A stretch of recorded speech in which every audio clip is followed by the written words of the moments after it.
Pinabulaanan ni Annabel Rama ang kumakalat na chikang nilike niya ang isa sa Instagram post ni Sara Loboty. Usap-usapan umano kasi ang tila pag-stalk daw ng talent manager sa kanyang manugang, matapos mamataan ng netizens na nakalike siya sa January 1 post ng aktres.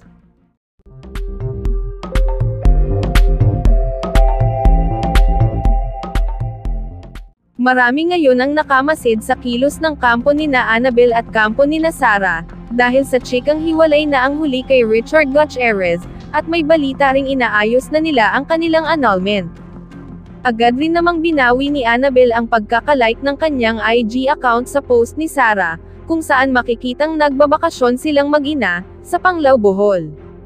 Ayon sa publicist na si June Lalin, nagulat raw ang ina ni Richard nang malamang nag-like siya ng post ni Sara Loboty. Dagdag pa niya, busy raw sila sa kanilang bakasyon. Kasalukuyan kasing nasa Japan ang pamilya Gutierrez. Busy kami kahapon. Nagpictorial pa kami. Wala akong panahon mag-check ng mga post. Lumilindol pa, sipa ni Annabel.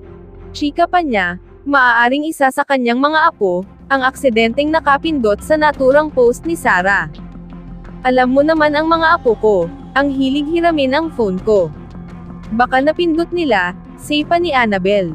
Matapos nito, ay binawi na niya ang pag-like sa post. Wala namang pahayag si Sara ukol sa umano'y pagkakalike ni Annabel sa kanyang post.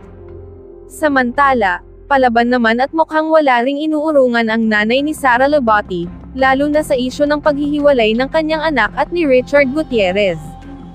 Tuloy pa rin ang pagpapatotsyada ni Esther Loboty, laban sa kampo ng aktor, at ni ayaw umano magpaawat sa pagsagot sa mga netizens, na nagkokomento sa breakup ng celebrity couple.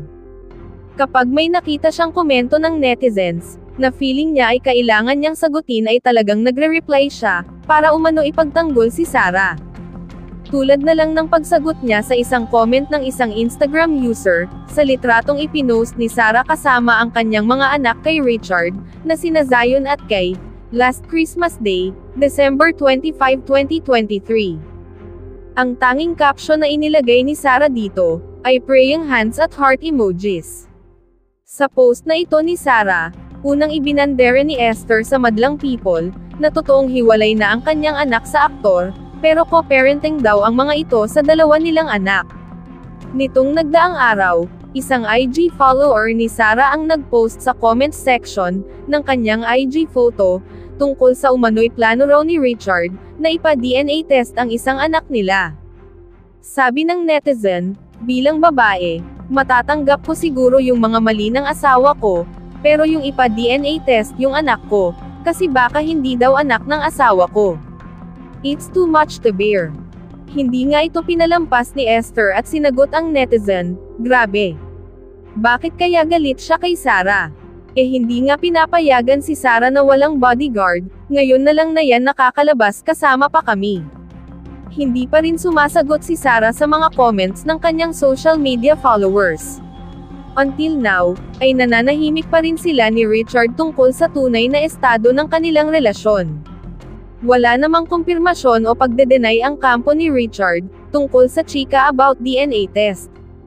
Para sa iba pang karagdagang mga balita ng Senyore Buzz, ay mag-comment lamang po, mag-like at mag-share sa video na ito, at huwag po nating kalimutang mag-subscribe sa aming channel. Maraming salamat po sa inyong panonood.